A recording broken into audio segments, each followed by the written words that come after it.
Hello everyone, আসসালামু আলাইকুম। সবাই কেমন আছেন? আশা করি সবাই ভালো আছেন, সুস্থ আছেন।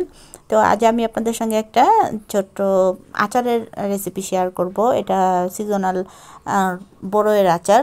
আমার সিজনাল সব ধরনের ফলের আচারের মধ্যে বড়ইয়ের আচারটা সবচেয়ে প্রিয়। আমার ভীষণ ভালো লাগে বড়ইয়ের আচার। আমি সারা বছর দেখা যায় প্রাণের বা বিভিন্ন ইয়ের আচারগুলো কিনেও খাই।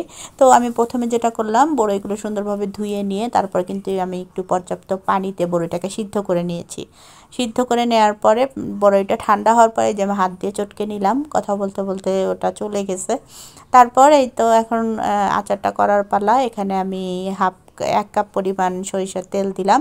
এখানে আমি 1 কেজি পরিমাণ বড়ই ছিল। তেলে কয়েকটা শুকনো মরিচ আর তেজপাতা, গরম মশলা এগুলো একটু দিয়ে একটু ভেজে নিয়ে তারপর সেই ম্যাশ করা বড়ইগুলো দিয়ে সুন্দর করে একটু ভাজতে হবে। তারপর আমি একটু টক ঝাল মিষ্টি করব বলে একটু মরিচের গুঁড়া, চিলি ফ্লেক্স মশলাগুলো দিয়ে নিলাম। আর সাথে আমি এখানে 2 কাপ চিনি ব্যবহার করেছি 1 কেজির জন্য।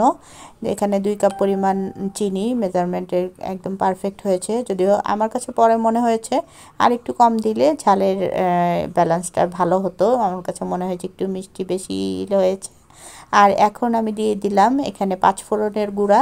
5 ফোড়নের গুঁড়াটা দিলে আচারের স্মেলটা খুবই সুন্দর আসে আর খেতেও খুবই ভালো লাগে। আর এখন এ পর্যায়ে আমি সামান্য একটু জিরার গুঁড়া দিয়ে দিয়েছিলাম। তো এই তো বড়ইয়ের আচারে আর কোনো ঝামেলা নেই, আর কিছু লাগে না। এভাবে এখন শুধু একটু নেড়ে চেড়ে এই গ্রেভিটা একটু টেনে আসলে হয়ে যাবে আমাদের বড়ইয়ের আচার। আমার এত প্রিয় বড়ইয়ের আচার যে আমি যখন খেতে নেই দেখা যায় বয়ম ধরে বসলে আমার অর্ধেক বয়ম শেষ হয়ে যায়।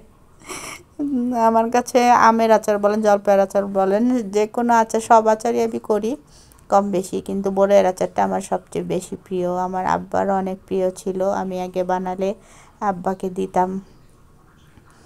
আব্বা সব ভাতের সঙ্গে সব ধরনের আচারই খেতে পছন্দ করতেন। তো এই তো হয়ে গেছে আমার আচার। আর দেখা যায় আমরা বাইরে থেকে যখন কিনে খাই, এই 1 কেজি বড়ই কিন্তু এখানে আমার 100 টাকা নিয়েছে, কিন্তু আমি যখন কিনে খাই যতটুকু থাকে বয়মে সেটার মনে হয় এখানে 4 বয়ম হবে, ছোট ছোট যে প্রাণের আচারের বয়মগুলো। তো ঘরে বানালে যতটা স্বাস্থ্যসম্মত হয় আমাদের কিন্তু টাকা পয়সারও অনেকটা সেভ হয়।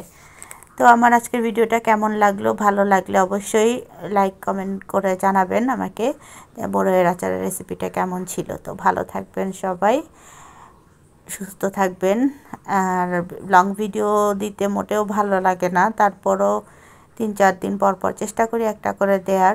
তবুও কেন জানি মানে ইদানিং ভিডিও দিতে একদমই ভালো লাগে না। তো কি আর করা, তবুও ইচ্ছে না করলেও দিতে হয়। ভালো থাকবেন সবাই। আল্লাহ।